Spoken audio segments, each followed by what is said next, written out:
दल को इस बार नहीं चुनेगी, दिल से अपना मतदान करेगी। हम जनता के दिलों में वास करते हैं, हमें जनता ने अपने दिल में बसाया है। देखिए, मेरी लड़ाई जहां तक कह रहे हैं, इन दोनों दलों में किसी भी उम्मीदवार से नहीं है।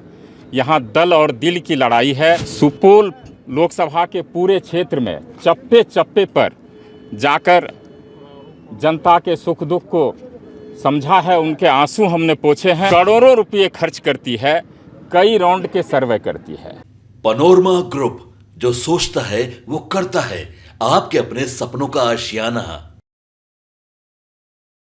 नमस्कार, भारत लाइव देख रहे हैं आप। सुपौल लोकसभा क्षेत्र में इस वक्त हम लोग मौजूद हैं। हमारे साथ बैद्यनाथ मेहता हैं, निर्दलीय प्रत्याशी के रूप में इन्होंने आज अपना नामांकन दाखिल किया है। सर, निर्दलीय प्रत्याशी के रूप में आज नामांकन आप दाखिल कर रहे हैं। जी, आज नामांकन दाखिल किए हैं, क्या कहेंगे इसमें? आज हम लोग सुपौल के आम आवाम के हकूक़ की लड़ाई के लिए मैंने निर्दलीय प्रत्याशी के रूप में नामांकन भरा है। यहाँ जो दलगत पार्टियां हैं, एनडीए और इंडिया गठबंधन की, आप उन्हें जानते भी होंगे। और जो पार्टियां हैं, मैं एनडीए के साथ जुड़ा था, उनके घटक के साथ, राष्ट्रीय लोक मोर्चा के साथ। और उन्होंने जिस तरह से बैद्यनाथ मेहता को दरकिनार किया है, इसका जवाब जनता उसे देगी। और जनता दल से नहीं, दल को इस बार नहीं चुनेगी, दिल से अपना मतदान करेगी। हम जनता के दिलों में वास करते हैं, हमें जनता ने अपने दिल में बसाया है।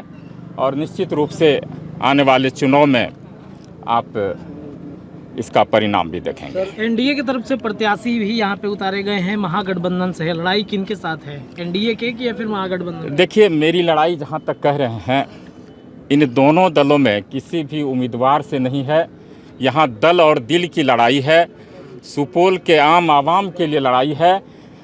और यहाँ मैं पिछले 1 साल से सुपौल लोकसभा के पूरे क्षेत्र में चप्पे चप्पे पर जाकर जनता के सुख दुख को समझा है, उनके आंसू हमने पोंछे हैं।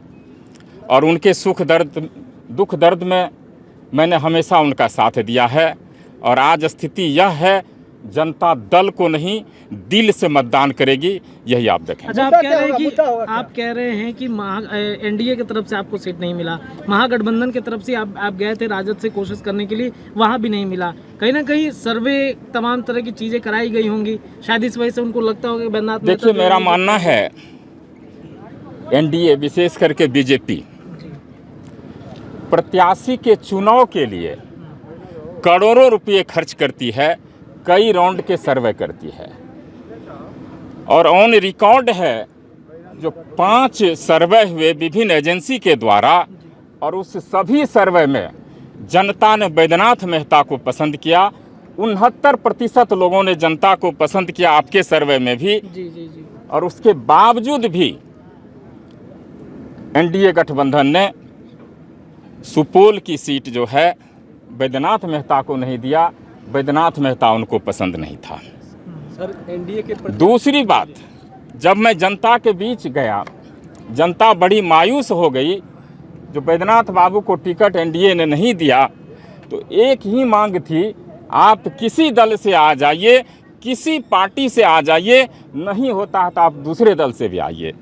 लेकिन मुझे लगता है वहाँ भी जो राष्ट्रीय जनता दल के शीर्ष के नेता थे, उन्होंने कबूल किया, जो बैद्यनाथ बाबू आप ही इस सीट को निकाल सकते हैं, दूसरे किसी में ताकत नहीं है इस सीट को निकालना।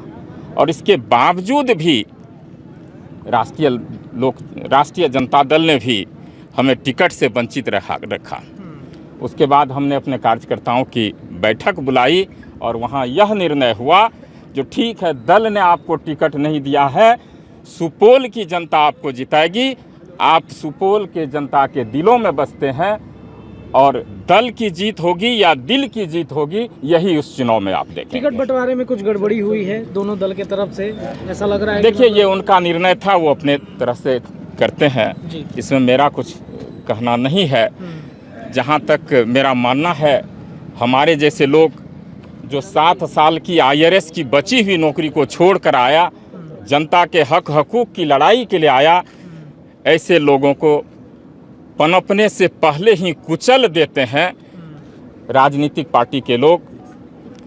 और यही बैद्यनाथ मेहता के साथ एक अंतिम प्रश्न, कितने लाख वोटों से इस बार जीत आप देख रहे हैं अपने आप को? देखिए, यह जनता को तय करना है और मेरा मानना है जिस तरह से सुपौल लोकसभा में सारे सामाजिक समीकरण ध्वस्त हो चुके हैं, बैद्यनाथ मेहता की जीत जो है NDA और इंडिया गठबंधन के दोनों उम्मीदवार को जितना वोट मिलेगा, बैद्यनाथ मेहता को उससे ज़्यादा वोट मिलेगा। चलिए, प्रत्याशी के रूप में इन्होंने अपना नामांकन दाखिल किया है। आज सुपौल लोकसभा क्षेत्र की जो अंतिम दिन है वो आज नॉमिनेशन का अंतिम दिन था और आज इन्होंने अपना नामांकन दाखिल कराया है। दोनों दलों की तरफ से इनके नाम की चर्चाएं खूब हो रही थी, लेकिन अंततः NDA गठबंधन में इनका सीट नहीं गया। दूसरी तरफ महागठबंधन में भी टिकट कहने के बावजूद भी इनको नहीं दिया गया, जिस वजह से इन्होंने फैसला लिया कि अब यहाँ पर सुपौल में जनता के बीच, चूँकि काफ़ी लंबे समय से एक संघर्ष कर रहे हैं, जनता के बीच रहे हैं और चुनाव से ठीक 1-1.5 साल पहले इनकी तैयारी काफ़ी मजबूत थी और आज ये ग्राउंड जीरो पर उतर चुके हैं निर्दलीय प्रत्याशी के रूप में नामांकन दाखिल करने के बाद। जुड़े रहिए भारत लाइव के साथ। तमाम अपडेट सुपौल लोकसभा क्षेत्र और आसपास से जुड़ी खबरें हम आपको तक पहुँचाते रहेंगे। धन्यवाद। पनोरमा ग्रुप, जो सोचता है वो करता है। अगर ये वीडियो पसंद आई और वह बिहार के राजनीति और बिहारियत से सरोकार रखेनी तो सब्सक्राइब बटन दबा के चैनल के सब्सक्राइब कर ली। ओजे एगो घंटी बा, ओकरा बटन दबा देला से कुल सटीक और मारक खबर रुआ मुफ्त में मिल जाई। अगर रुआ पत्रकारिता के हमनी के नया प्रयोग में सहयोग कर चाहतानी तो ज्वाइन बटन दबा दी। पेटीएम नंबर नोट कर ली 9386816700। धन्यवाद।